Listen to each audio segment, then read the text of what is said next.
Welcome students, Rajneesh classes की next class में आप सबका स्वागत है। तो आज के लेक्चर में हम बात करेंगे लीनियर अलजेब्रा की।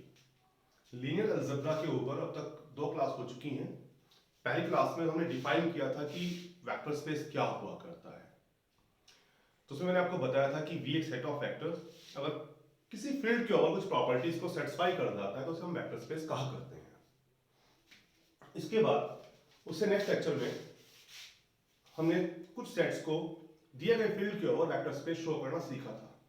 अब उस आगे की बात करते हैं और हम कुछ और एग्जांपल्स कंसीडर करेंगे। इंपॉर्टेंट एग्जांपल्स होंगे एग्जाम के पॉइंट ऑफ व्यू से भी। ठीक है, तो एग्जांपल को समझने से पहले एक बार आप कार्टेशियन प्रोडक्ट ऑफ सेट्स को ध्यान से समझेंगे। सपोज करें आपके पास कोई एक सेट है ए, इसमें एलिमेंट्स हैं ए बी सी। एक दूसरा सेट है बी, इसमें एलिमेंट्स हैं आपके पास एक्स वाई। तो सेट ए क्रॉस बी ये कार्टेशियन प्रोडक्ट कहलाता है सेट ए और बी की। ये सेट होता है ऑर्डर्ड पेयर्स का, जिसमें फर्स्ट एलिमेंट फर्स्ट पोजीशन पर जो एलिमेंट है वो फर्स्ट सेट ए से आता है, सेकंड पोजीशन पर जो एलिमेंट है वो सेकंड सेट बी से आता है। तो अगर हम इन दो सेट ए और बी के लिए ए क्रॉस बी लिखे तो क्या आएगा? ए एक्स ए वाई, बी का पेयर एक्स के साथ, बी का पेयर वाई के साथ, सी का पेयर एक्स के साथ, सी का पेयर वाई के साथ। ये सेट बन जाएगा A cross B. In general अगर दो सेट है ए और बी तो उनकी Cartesian product A cross B represent करती है ऑर्डर्ड पेयर्स के सेट को, जिसमें first element first set A से बिलोंग कर रहा होता है, second element second set B से बिलोंग कर रहा होता है। अगर मैं सेट बी की जगह सेट ए का ही यूज करूं तो सेट ए क्रॉस ए, इसे आप ए स्क्वायर भी लिख पाएंगे या A2 भी लिख पाएंगे। ये सेट हो जाएगा ऑर्डर्ड पेयर्स का, जिसमें ए बी टाइप के एलिमेंट होंगे और ए और बी दोनों के दोनों सेट ए के ही होंगे। अब हम इसी कंसेप्ट को थोड़ा आगे बढ़ाते हैं और सपोज करें कि कोई आपके पास फील्ड है F।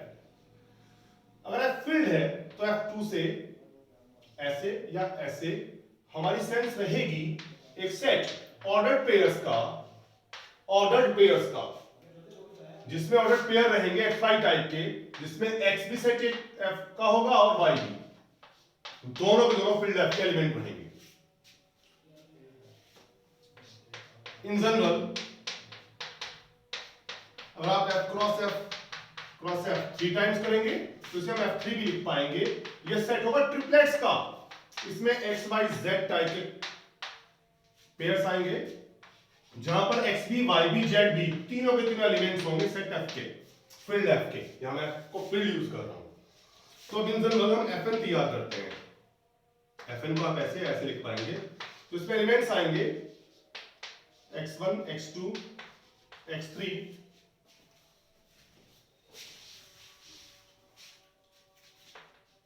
xn टाइप के, जहां पर x1 x2 x3 xn field F के एलिमेंट होंगे। तो इस एलिमेंट को एक ऑर्डर सेट है एन एलिमेंट्स का, जिसमें ऑर्डर फिक्स रहता है हर एक एलिमेंट का, पोजीशंस इंटरचेंज नहीं की जाती। अगर पोजीशन इंटरचेंज करते हैं तो एलिमेंट ही चेंज हो जाता है। ये अपने आप में हम इसे अपने आप में एक n वेक्टर बुलाएंगे, इट्स कॉल्ड n वेक्टर। तो अब अगर आपके पास दो n वेक्टर्स हैं,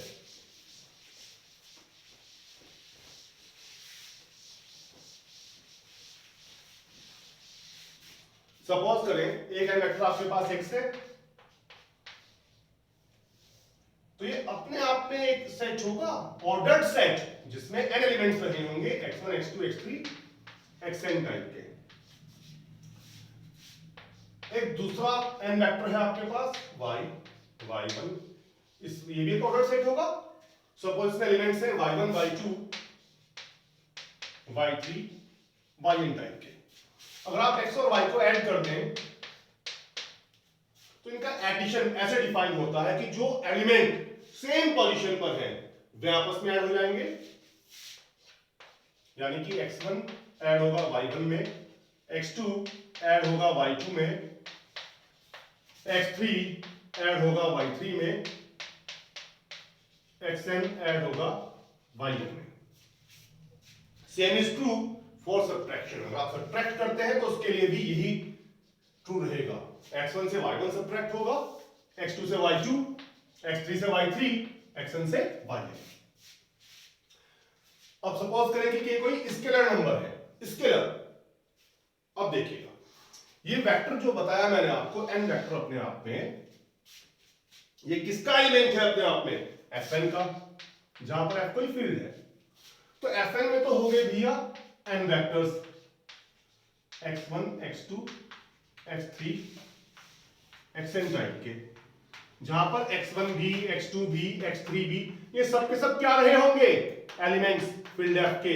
तो फील्ड f के जो एलिमेंट है उन्हें हम स्केलर नंबर यूज करेंगे, उन्हें हम स्केलर नंबर कहेंगे। ये अपने आप में n वेक्टर कहलाएगा, लेकिन उसके लिए जो एक एलिमेंट होगा फील्ड का वो स्केलर कहलाएगा। तो सपोज करें कि कोई स्केलर है, इसकी मल्टीप्लाई आप किसी n वेक्टर में कर दें तो इस टाइप से इसकी मल्टीप्लाई डिफाइन की जाती है, x1, x2, x3, xn। जब आप किसी स्केलर की मल्टीप्लाई n वेक्टर में करेंगे तो ये स्केलर अलग अलग हर एलिमेंट में मल्टीप्लाई हो जाएगा। ये हो जाएगा kx1, it's kx2, it's kx3, it's kxn। तो आप इन दोनों को नोट कर लीजिए, फिर हमसे आगे चलते हैं। ठीक है साहब।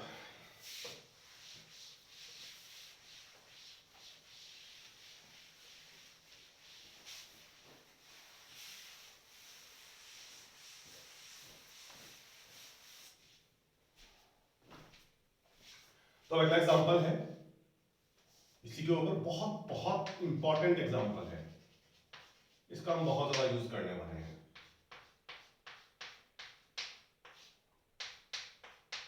इसमें शो करना है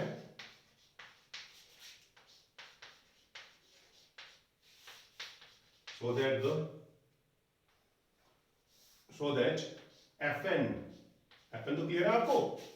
fn में एक बार फिर आपको रिमाइंड करा दूं, fn सेट है n वेक्टर्स का या n टपल्स भी, इसे आप n टपल भी बुला सकते हैं या n वेक्टर कहते हैं।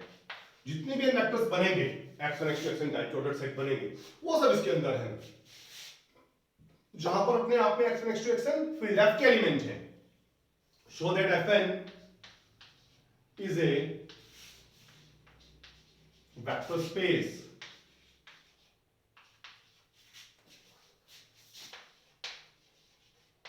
over field f।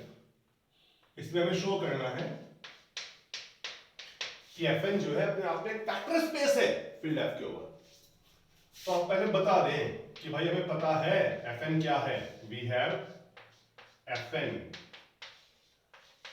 is set of ordered sets n tuples या n vectors, x1, x2, x3, all elements of n vectors or n tuples whose members are elements of field f। जहां पर x1, x2, xn field f के elements हैं, ये fn है। अब हमें show करना है कि ये फील्ड f के ओवर वेक्टर स्पेस बनाता है। यानी कि अब अगर हम इसे as a set of vectors consider करेंगे तो जिस फील्ड से इसके एलिमेंट्स आ रहे हैं टपल्स के, उस फील्ड के ओवर ये वेक्टर स्पेस क्रिएट करेगा। चलिए शो करते हैं वही, to show that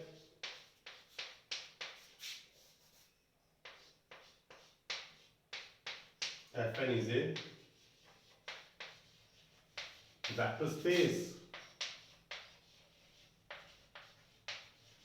we shall show that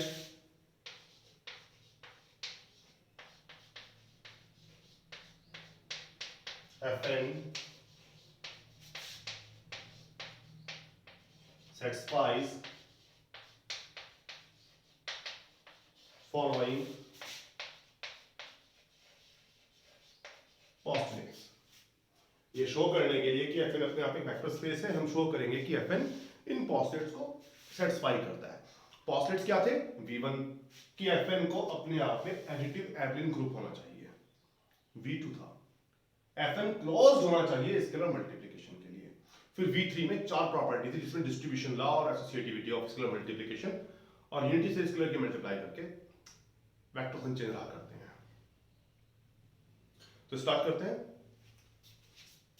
पहला पॉस्टलेट V1 पर तो आप इसलिए पहले ही एज्यूम कर लें। एक तो मैं x एज्यूम कर लेता हूं, n टपल जो Fn का मेंबर होगा। भाई Fn का एलिमेंट चाहिए तो Fn में तो एक एलिमेंट के तौर पर n वेक्टर मिलेगा आपको। तो एक तो मैंने एज्यूम कर लिया x, x1 x2 x3 xn। एक एज्यूम कर लेते हैं y, y1 y2 yn। एक एज्यूम कर लेते हैं z, z1 z2 zn belongs to Fn। Fn के हम 3 एलिमेंट पहले ही कंसीडर कर लिए, बार बार एज्यूम नहीं करना पड़ेगा। फिर हमें x1 x2 xn x assume कर लिया, y1 y2 yn y assume कर लिया, z1 z2 zn हमने z एज्यूम कर लिया। हमने 3 n टपल ले लिए या n वेक्टर ले लिए। ये अपने आप में एक n वेक्टर है, ये अपने आप में एक n वेक्टर है और ये भी अपने आप में एक n वेक्टर है। देन आप x प्लस y करें, x1 x2 xn plus y1 y2 yn। क्या होगा? फर्स्ट पोजीशन के एलिमेंट्स आपस में ऐड होंगे, x1 ऐड होगा y1 में, x2 ऐड होगा y2 में,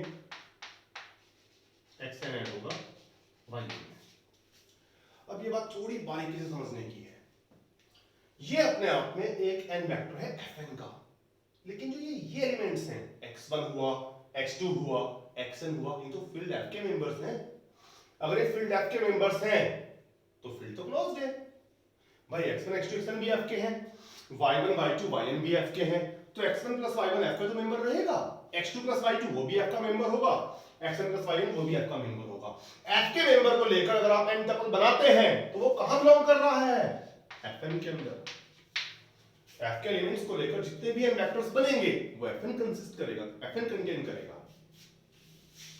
सो x plus y belongs to Fn for all x and y belongs to Fn। तो Fn के किन्हीं भी दो एलिमेंट्स जो कि n वेक्टर्स हैं अपने आप में का सम या एडिशन Fn में बिलोंग करता है। ऐसा है तो Fn is closed for vector addition. तो Fn क्लोज हो चुका वेक्टर एडिशन के लिए। सेकंड x प्लस y कीजिएगा, x1 x2 xn ऐड हो जाएगा y1 y2 yn। ऐड कैसे बताया था? कोरस्पॉन्डिंग एलिमेंट्स आपस में ऐड हो जाएंगे, यानी कि फर्स्ट पोजीशन का एलिमेंट फर्स्ट पोजीशन के एलिमेंट में ऐड होगा, सेकंड पोजीशन का एलिमेंट सेकंड पोजीशन के एलिमेंट में ऐड होगा, nth पोजीशन का एलिमेंट nth पोजीशन के एलिमेंट में ऐड होगा। फिर से वही कंसेप्ट, ये जो x1 x2 xn की हम बात कर रहे हैं, y1 y2 yn की हम बात कर रहे हैं, ये तो फील्ड F के एलिमेंट है। अगर ये फील्ड F के एलिमेंट है तो वहां पर एडिशन कॉम्यूटेटिव है।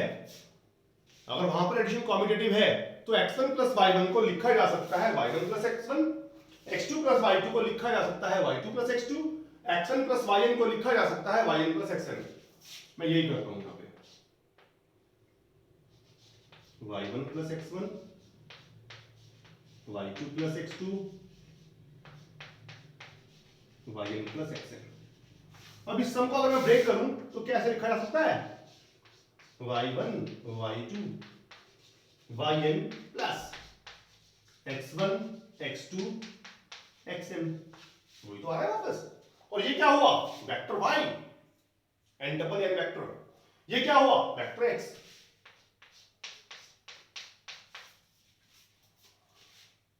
तो एडिशन कम्यूट कर रही है Fn के अंदर। चलिए अब आगे बढ़िए। अब मैं करता हूं x plus y plus Z.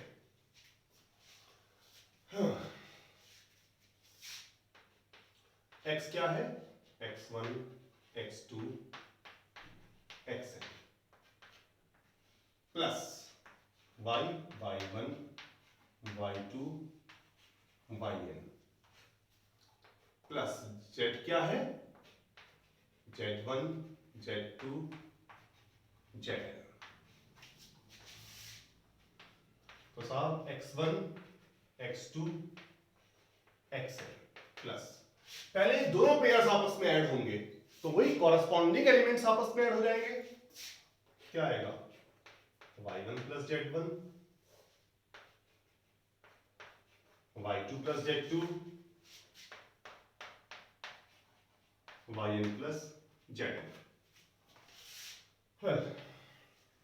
अब फिर से दो n वेक्टर्स या n टपल्स आपस में ऐड हो रहे हैं। कैसे ऐड होंगे? इनके कॉरस्पॉन्डिंग एलिमेंट्स, सेम पोजीशन के एलिमेंट्स आपस में ऐड हो जाएंगे। तो x1 ऐड होगा y1 प्लस z1 में, x1 plus y1 plus z1 comma, फिर x2 प्लस होगा y2 plus z2 comma, xn add होगा yn प्लस zn में। और फिर से जो एलिमेंट्स हैं x1 हुआ, x2 हुआ, y1 हुआ, y2 हुआ, z1 z2 zn, ये है तो फील्ड f के। अगर ये फील्ड f के एलिमेंट्स हैं तो फील्ड f में तो एडिशन एसोसिएटिव है। तो यहां पर क्या हो जाना चाहिए? x1 plus y1 plus z1, x2 plus y2 plus z2 plus यहां पर xn plus yn plus zn। Well, अब इसे मैं ब्रेक कर सकता हूं दो टपल्स के सम में, x1 plus y1 x2 plus y2 xn plus yn plus में टपल z1 z2 zn। अब इसे आप वापस ब्रेक कर सकते हैं दो टपल के सम में, x1 x2 xn plus y1 y2 yn plus z1 z2 zn। Well, ये क्या है? वेक्टर x, ये क्या है? वेक्टर y, प्लस ये क्या है? Vector z। तो x plus y plus z equal रहा x plus y plus z के। तो एडिशन, वेक्टर एडिशन कह लीजिए, vector addition is associative in Fn। तो वेक्टर्स की एडिशन है वो एसोसिएटिव हो गई Fn के अंदर। चलिए अब फोर्थ पोस्टुलेट। फोर्थ पोस्टुलेट पे जाने से पहले मैं एक बार फिर बात करूंगा आपके साथ Fn की। वेल, Fn मैंने आपको बताया है, अगर कुछ समझने में प्रॉब्लम है और एक बार फिर रिमाइंड कर लीजिए। Fn सेट अपने आप में कंटेन करता है, कंसिस्ट करता है वेक्टर्स को।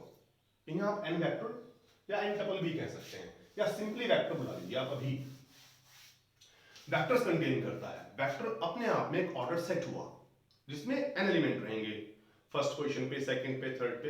ये जो एलिमेंट्स होंगे फील्ड f के एलिमेंट्स होंगे। रिपीट हो या ना हो, बस एलिमेंट्स फील्ड f के हो। अब यदि अगर f फील्ड है तो फील्ड में एडिटिव आइडेंटिटी जीरो रही होगी। तो जीरो एक ऐसा वेक्टर कंसीडर करें आप जिसकी हर पोजीशन पर जीरो स्केलर हो, तो एलिमेंट तब भी फील्ड f के रहेंगे। तो जो वेक्टर तैयार होगा Fn के अंदर आएगा, वही Fn का जीरो वेक्टर होगा, यानी कि एडिटिव आइडेंटिटी होगी। तो हियर थोड़ा डार्क जीरो बनाऊंगा मैं। जीरो एक टपल जिसकी सारी पोजीशन पर फील्ड f के जीरोस हों, belongs to Fn is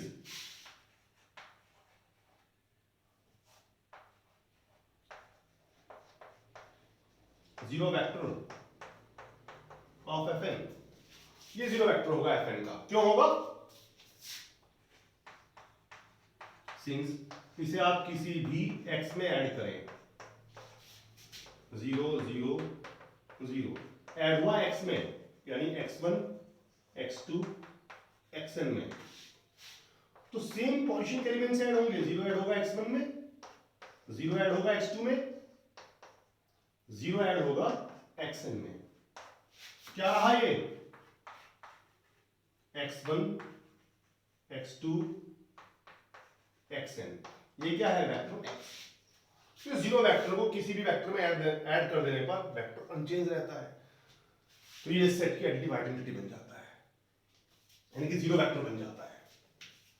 चलिए, उम्मीद करता हूं आप लोगों ने नोट कर लिया होगा। जिन्होंने नोट नहीं किया, वीडियो को पॉज करके इसे नोट कर लें, क्योंकि एग्जाम में लिखने के लिए आता है ये क्वेश्चन, बड़ा इंपॉर्टेंट माना जाता है। चलिए मैं इसे साफ करके आगे बढ़ता हूं।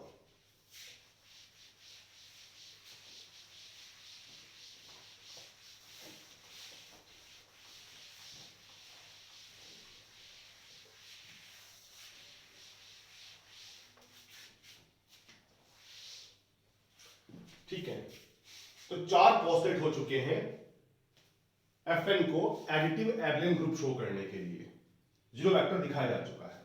अब फिफ्थ पोस्टलेट पे आते हैं, जिसमें हम शो करेंगे कि एडिटिव इनवर्स कंटेन करता है ये हर एलिमेंट के। Now to each vector x, x1 x2 xn belonging to Fn, there exist, वहां मौजूद होगा। समझिएगा इस स्टेप को। अगर आप कोई भी वेक्टर x लेते हैं Fn का, तो वही एक n वेक्टर हुआ, ऑर्डर सेट, उसे मैं वेक्टर ही कह रहा हूं। एक वेक्टर हुआ जिसके सारे के सारे एलिमेंट्स हैं x1 x2 xn, किसके हैं? फील्ड f के। f फील्ड है तो f तो अपने आप में कंटेन करेगा हर एलिमेंट के एडिटिव इनवर्स को, तो उसमें तो x1 का एडिटिव इनवर्स भी रहा होगा -x1, x2 का एडिटिव इनवर्स भी रहा होगा -x2, x3 का एडिटिव इनवर्स भी होगा, xn का भी होगा। तो जितने भी एलिमेंट्स x में प्रेजेंट हैं उन सबके एडिटिव इनवर्स लिए मैंने कॉरेस्पॉन्डिंग पोजीशन पर, additive inverse of x2, additive inverse of x1, additive inverse of x2, additive inverse of x3 and so on, additive inverse of xn है। तो ये भी सारे फील्ड f के एलिमेंट। फील्ड f के एलिमेंट्स को लेकर अगर आप एक ऑर्डर सेट तैयार करेंगे, एक वेक्टर तैयार करेंगे, तो वो कहां होगा? Fn के अंदर। इसे हम -x का नाम देते हैं, क्योंकि x के सारे एलिमेंट्स के नेगेटिव कंटेन करता है इन Fn, such that अगर आप -x को x में ऐड करेंगे तो क्या होगा? -x1 -x2 -xn, ऐड किया x1 x2 xn में, तो साहब कॉरेस्पॉन्डिंग एलिमेंट्स ऐड होने की वजह से -x1 ऐड होगा x1 में, -x2 x2 में, -xn xn में, -x1 plus x1 0, -x2 plus x2 0, 0 0 0 n time 0। ये क्या है? Zero vector of Fn। Hence, तो हर एक एलिमेंट का एडिटिव इनवर्स भी Fn में आ जाता है। Each vector of Fn possesses additive inverse, हर एक एलिमेंट का एडिटिव इनवर्स Fn के अंदर है। तो साहब Fn पे अगर आप गौर करें, Fn क्लोज्ड हो गया था वेक्टर्स के एडिशन के लिए, वेक्टर्स का एडिशन उसने कंप्यूट कर दिया था, वेक्टर्स का एडिशन इसमें एसोसिएटिव हो चुका है, इसमें वेक्टर्स की additive identity zero vector present है।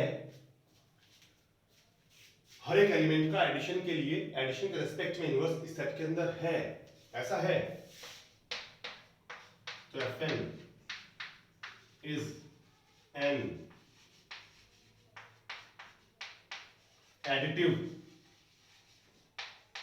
abelian group, तो Fn अपने आप में एक एडिटिव एबेलियन ग्रुप बन जाता है। ठीक है जी। तो हमें fn को वेक्टर स्पेस दिखाना था फील्ड f के ओवर, तो उसकी पहली कंडीशन सेटिस्फाई हो चुकी है कि fn एडिटिव ग्रुप है, एडिटिव एबिलियन ग्रुप है वेक्टर्स के एडिशन के रिस्पेक्ट में। ये पहली कंडीशन पूरी हुई है वेक्टर स्पेस बनने की। अब सेकंड कंडीशन, सेकंड कंडीशन में हमें शो करना होता है कि जो सेट है वेक्टर्स का वो क्लोज्ड है स्केलर मल्टीप्लिकेशन के लिए।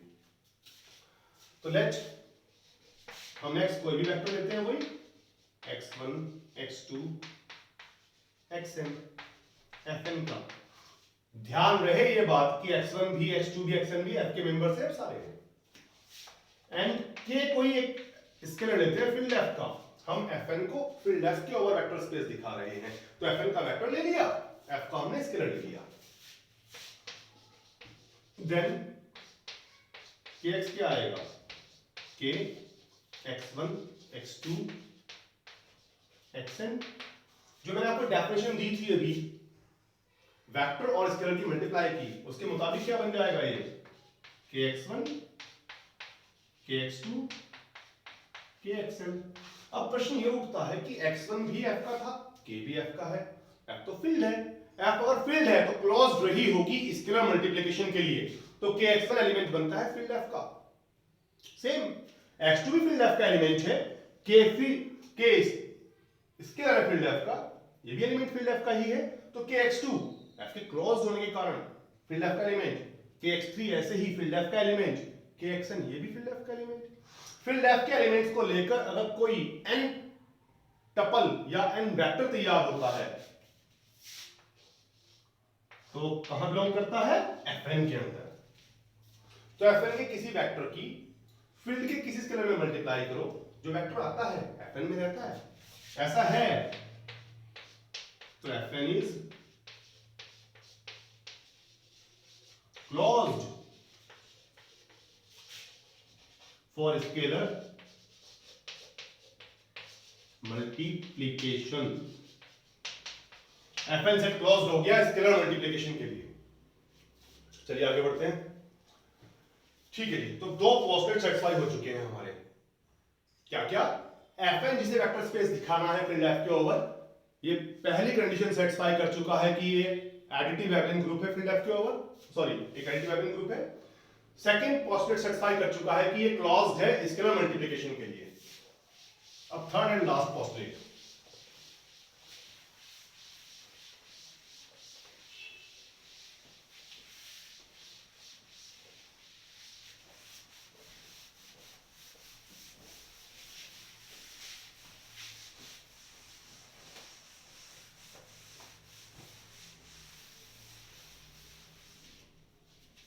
तो थर्ड पोस्टलेट है हमारा v3।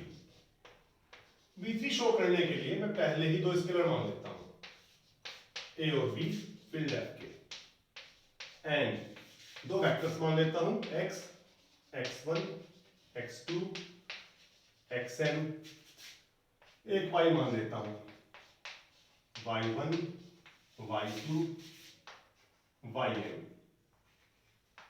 fn के। दो वेक्टर हो गए x और y, दो स्केलर हो गए a और b। तो ये पहली कंडीशन, स्केलर मल्टीप्लिकेशन डिस्ट्रीब्यूट होनी चाहिए वेक्टर एडिशन के ऊपर। a time x plus y करते हैं तो a टाइम x क्या डलेगा, x1 x2 xn plus y1 y2 yn। दो स्केलर्स को, दो वेक्टर्स को कैसे ऐड करते हैं, कॉरस्पॉन्डिंग एलिमेंट्स ऐड हो जाएंगे। तो a टाइम टपल बनेगा x1 plus y1 x2 plus y2 xn plus yn। अब एक वेक्टर है, इसमें एक स्केलर की मल्टीप्लाई हो रही है, तो क्या आ जाना चाहिए हमारे पास, टपल a की मल्टीप्लाई x1 प्लस y1 में, फिर कॉमा a की मल्टीप्लाई x2 प्लस y2 में, comma and so on a की मल्टीप्लाई xn प्लस yn में। अब a भी तो फील्ड f का ही है, और ये x1 y1 x2 y2 ये भी फील्ड f के हैं, और फील्ड f अपने आप में फील्ड है तो उसमें डिस्ट्रीब्यूशन लॉज होल्ड करते हैं। तो ये तीनों एलिमेंट फील्ड f के हैं, इस कारण से ये बन जाता है ax1 plus a y1। ये क्या बन जाएगा ax2 plus a y2 and so on. ये क्या बनेगा axn plus a yn। अब मैं इससे ब्रेक कर सकता हूं दो टपल्स के सम में ax1 ay1 और sorry ax1 ax2 axn plus a y1 y2 yn। अरे सॉरी यार ay1 ay2 ayn। अब by definition of scalar multiplication with vector हम a को बाहर रख सकते हैं। देखो स्केलर मल्टीप्लाई करके वही तो आएगा x1 x2 xn प्लस ऐसे ही a को इससे बाहर रखा जा सकता है y1 y2 yn। ये क्या हो गया a vector x plus a time ये क्या हो गया वेक्टर y। तो a time x plus y आता है ax plus a y। Scalar multiplication distribute हो रही है वेक्टर एडिशन के ऊपर। Second a plus b of x करते हैं। a plus b of x क्या है vector x1 x2 xn। By definition of scalar multiplication ये क्या बन जाएगा a plus b x1 comma a plus b x2 and so on a plus b xn।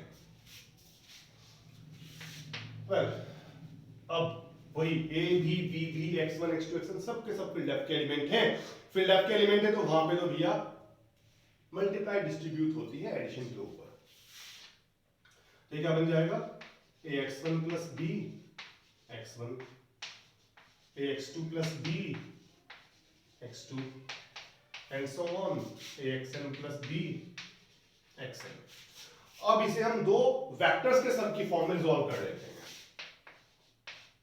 ax1 ax2 axn plus bx1 bx2 bxn। Well इससे common लीजिए तो x1 x2 xn plus उससे b common लीजिए y1 y2 अरे यार sorry x1 x2 xn। Well ये क्या बन जाता है ax और ये क्या बन जाता है bx। तो a प्लस bx अगर आप करेंगे तो आपको प्राप्त होगा ax plus bx। Third a into bx कीजिए। a इंटू bx क्या है x1 x2 xn। क्या हो जाएगा a time by definition of scalar multiplication इसकी मल्टीप्लाई अंदर हो जाएगी हर एक एलिमेंट के अंदर bx1 bx2 bxn। अब एक की मल्टीप्लाई फिर से अंदर जाएगी a bx1 a bx2 a time bxn। फिर से वही कंसेप्ट ये सबके सब है तो फील्ड f के एलिमेंट ही तो उनमें मल्टीप्लाई एसोसिएटिव रही होगी। तो क्या बन जाना चाहिए ab एक साथ x1 ab एक साथ x2 ab एक साथ xn। ab को एज स्केलर अगर मैं बाहर लूं तो टपल बचता है x1 x2 xn का यानी कि ab और ये क्या हो गया वेक्टर x। ab एक साथ है तो a ऑफ bx आएगा ab इंटू x। तो थर्ड कंडीशन भी सेटिस्फाई हो गई V3 पॉजिटिव की। Fourth condition,